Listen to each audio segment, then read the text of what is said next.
Haribol, Haribol, Haribol, Haribol.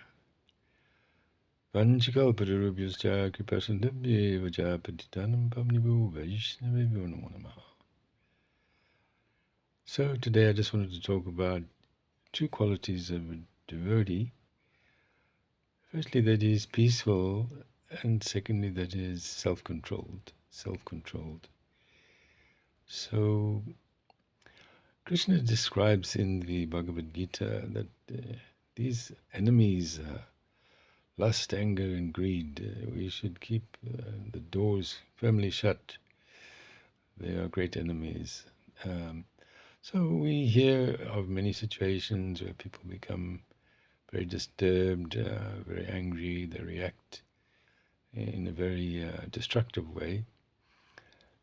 So these situations may arise where we are being provoked. People may be unfairly dealing with us and so on in their words and actions and so forth.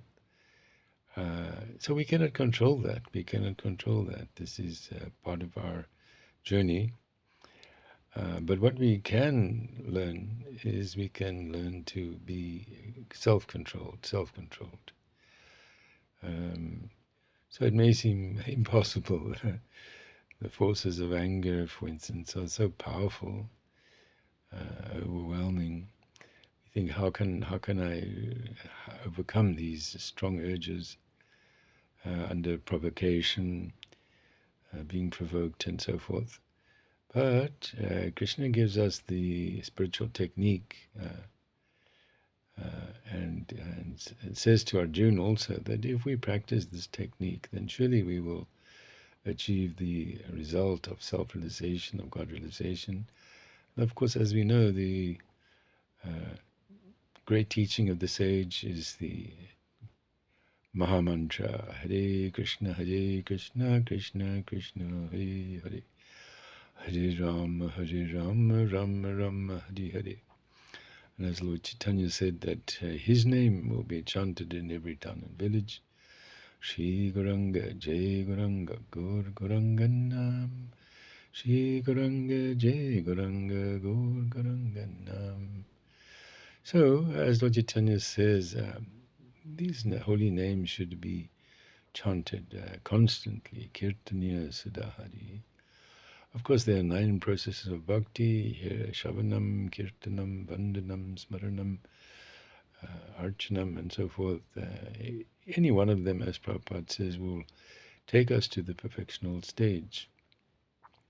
So by practicing this bhakti yoga, and specifically as recommended, the chanting of the holy names, one can actually come to this point of being peaceful and self-controlled. These very exalted qualities of the devotee, of tolerance, compassion, mercy, and so on, this is the actual nature of the soul. And by practicing bhakti yoga, the true nature of the soul is awakened. We manifest these wonderful devotional qualities, and in this way we become peaceful. If we are easily provoked and disturbed, then we cannot remain peaceful. So, of course, it as it says in the Gita, that it's a constant practice and total dedication is required on this path. But certainly the result is very, very wonderful, very, very wonderful. And it can come in this life. We don't have to wait until the afterlife. And we can experience ourselves that as we go on practicing this bhakti yoga, this chanting of the holy names, we do experience more and more peace, and we are more and more self-controlled.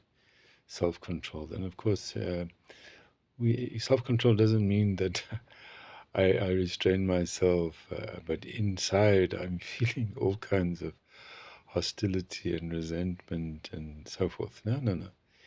Real peace and self-control means that the heart is completely free of all these unwanted thoughts and desires.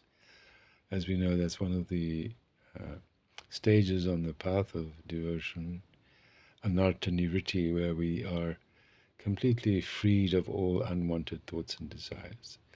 And what's left is this devotional, emotions that we actually feel our love for all living beings, love for all living beings. We love our enemies as much as our friends. This, of course, may seem a tall order for most of us, especially me.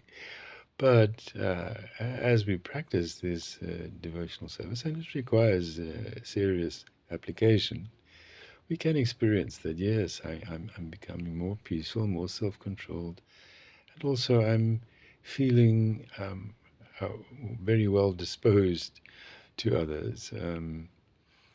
Uh, just like I remember Prabhupada, Srila Prabhupada, would he sign his letters, your ever well-wisher. How beautiful is that, that always wishing us well. Not that, oh, one day Prabhupada's in a bad mood and he doesn't feel very well disposed toward us. No, the pure devotee is firmly situated on this transcendental platform. He's always feeling like that. Oh, so much compassion, so much, so benevolent and wishing us well, your ever well wisher. So as we progress on this bhakti path, we too can become the well wishers of all living entities, always desiring their welfare. This is a very beautiful consciousness.